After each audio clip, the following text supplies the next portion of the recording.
কাম লাগিলে সৰুৱেই হওক নিজৰ বছ নিজেই হওক কথাৰে নহয় কামেৰে আদৰ্শ হওক পথাৰ আমাৰ বজাৰো আমাৰ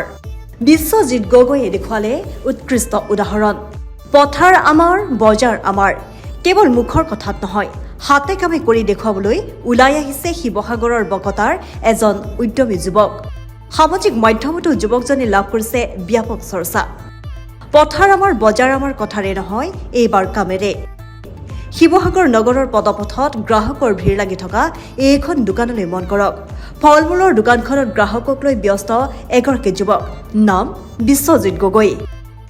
শিৱসাগৰ জিলাৰ বকতা অঞ্চলৰ শিল্পীসুলভ মনৰ গৰাকী বিশ্বজিতে আতুম টোকাৰীকৈ শিৱসাগৰ নগৰৰ মাজমজিয়াত আৰম্ভ কৰিছে এখন ফল মূলৰ দোকান নাম দিছে সুগন্ধি ফল ভাণ্ডাৰ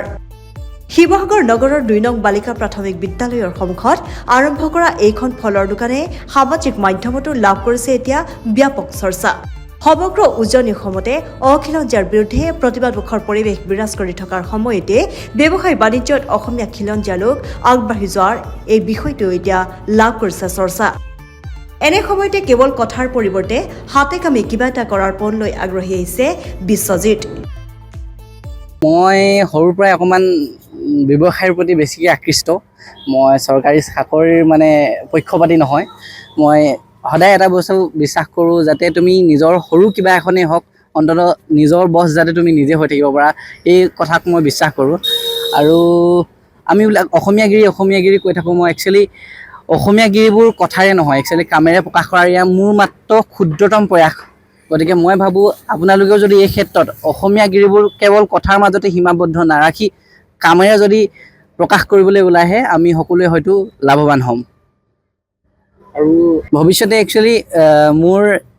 এইখন সৰু ষ্টলৰ পৰা মই যাতে এখন ডাঙৰ ষ্টললৈ কনভাৰ্ট কৰিব পাৰোঁ আৰু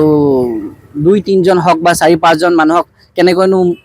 মোৰ লগতে আৰু সংস্থাপনৰ এটা বাট দিব পাৰোঁ ইয়াৰ বাবে মই চেষ্টা কৰিছোঁ কথা হ'ল মই ২০১৯ চনৰ পৰা এখন ফল মূলৰ হ'লচেলৰ দোকানৰ একাউণ্টছৰ কাম কৰোঁ গতিকে মই যিহেতু তাৰ পৰা কিবা এটা শিকিছোঁ সেই বস্তুটোকে মই নিজৰ লগত কামত খটুৱাবলৈ চেষ্টা কৰি এই কামটো মোৰ আইডিয়াটো আহিলে আৰু কথা হ'ল কি অসমৰ বেছিভাগ পইচা পদপথত পোৱা যায় সেই কথা আমি বিশ্বাস কৰোঁ আমি অসমীয়া যুৱক হিচাপে যদি বজাৰ আমাৰ পথাৰ আমাৰ এই কনচেপ্টটো যে আমি যিহেতু কৈ থাকোঁ সেই কথাখিনিকে যদি সাৰোগত কৰি যদি আমি প্ৰত্যেকজনে নিজৰ বজাৰখন নিজৰ হাতৰ মুঠিত ৰাখিব পাৰোঁ তেন্তে আমি সকলোৱে আগবাঢ়ি যাব পাৰিম বা সফলতাৰ শিখৰত আগবাঢ়িব পাৰিম জীৱনটোত আগবাঢ়ি যাবলৈ উৎসাহিত হ'ব পৰা কেইশাৰীমান বাক্য জিলিকি আছে বিশ্বজিতৰ দোকানত যি কেইশাৰী বাক্যই আপোনাকো দিব জীৱন যুঁজত আগবাঢ়ি যোৱাৰ উৎসাহ আৰু প্ৰেৰণা বিশ্বজিতৰ এই ফল মূলৰ দোকানৰ পৰা ফল মূল কিনাৰ লগতে বাক্য কেইশাৰীও চকু ফুৰাই গ্ৰাহকে মনতে গুণগুণাইছে যে জীৱন জিন্দাবাদ মোৰ ভাতৃপ্ৰতিম আচলতে বিশ্ব সকলোৱে জানে সি এজন চিত্ৰশিল্পী এগৰাকী চিত্ৰশিল্পী হোৱাৰ লগতে এনেধৰণে স্বাৱলম্বী হৈ এখন ফল মূলৰ দোকান শিৱসাগৰ মাজমজিয়াত খোলাটো অতি গৌৰৱৰ কথা আমি অসমীয়া জাতিয়ে আচলতে এনেধৰণে যদি আন্দোলন নকৰোঁ তেতিয়াহ'লে জাতি ৰক্ষাৰ কথাবিলাক আমি কৈ থকাটো এতিয়া প্ৰহসনত পৰিণত হ'ব গতিকে আমি ভাবোঁ বিশ্বৰ নিচিনা সকলোৱে আমাৰ সাহিত্য বা শিল্প জগতখনত লাগি থকাৰ লগতে বা অন্যান্য ক্ষেত্ৰত লাগি থকাৰ লগতে আমি স্বাৱলম্বী হ'ব পৰাকৈ অৰ্থনৈতিকভাৱে আগবাঢ়ি যাব পৰাকৈ এনেকুৱা এটা পদক্ষেপ ল'ব লাগে আৰু তেখেতৰ এই যি ফল মূলৰ দোকান সুগন্ধি বুলি নাম দিছে গতিকে সুগন্ধি ফল মূলৰ দোকান সকলো থলুৱা মানুহ আহক অন্য মানুহো আহক গ্ৰাহক আহক গতিকে তাক উৎসাহিত কৰক কিনক কাৰণ আমি ফল মূল সদায় কিনি আছোঁ গতিকে তাকো এবাৰ উৎসাহিত কৰি আমাৰ এই জাতিটোত অন্ততঃ অৰ্থনৈতিকভাৱে আগবাঢ়ি যাবৰ কাৰণে যুৱ প্ৰজন্মক যাতে এটা উৎসাহিত কৰে তাৰ বাবে আমি সকলোকে আহ্বান জনাইছোঁ মেৰাপানী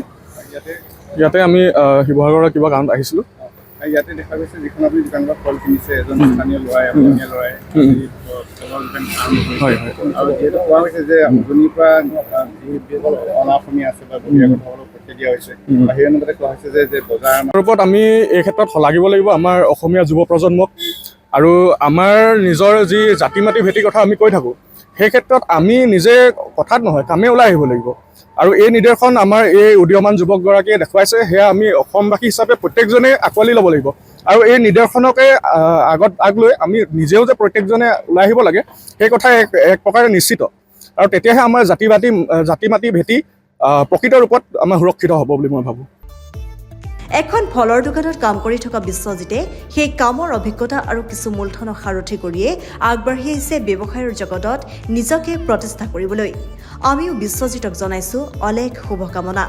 ব্যৱসায়ী হিচাপে সফলতা লাভ কৰি আদৰ্শ খিলঞ্জীয়া অসমীয়া হিচাপে প্ৰতিষ্ঠা লাভ কৰক অসমীয়া যুৱক বিশ্বজিত। শিৱসাগৰৰ পৰা মিনহাজ আহমেদৰ ৰিপৰ্ট, খবৰ.com।